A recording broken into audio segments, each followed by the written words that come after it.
Los momentos de la PES poseen diferentes técnicas e instrumentos. Momento explicativo. Análisis situacional. Es una reconstrucción simplificada de los procesos que generan los problemas destacados por el actor, de tal manera que los elementos constituyentes de dichos procesos aparecen sistemáticamente interconectados. El principal instrumento es el flujograma situacional. Matriz actores problemas valorados.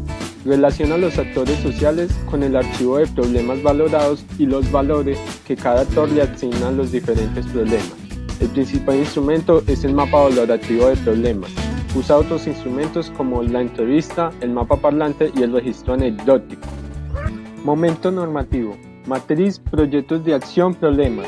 Es la síntesis de la direccionalidad del plan. Precisa los frentes de la realidad que orientan su acción y los proyectos seleccionados para ser alterados. Sus instrumentos son vector de resultados, cuestionarios, entrevista.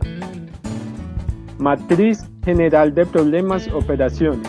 Consiste en la subdivisión del plan en subplanes, acciones y subacciones.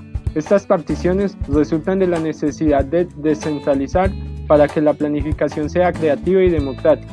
Instrumentos, debates, lluvias de ideas, arco direccional. Momento estratégico. Matriz de estrategias de los actores.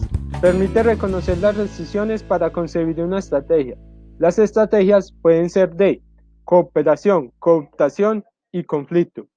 Instrumentos. Autorreferencias de actores, encuestas, debates, entrevistas.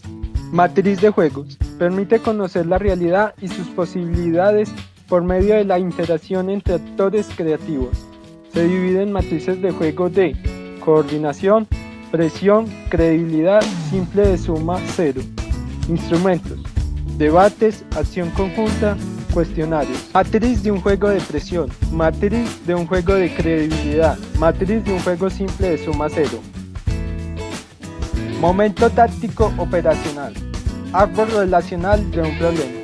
Es una técnica para identificar la relación entre los problemas, así como teorizar los que van a ser objeto de intervención. Instrumentos. Lluvia de ideas, diagrama de consistencia y ordenación, entrevista, debates. Matriz de vinculación, plan presupuesto. Asocia los planes y recursos. Brinda información relevante para la toma de decisiones y permite alinear objetivos, acciones, recursos y decisiones.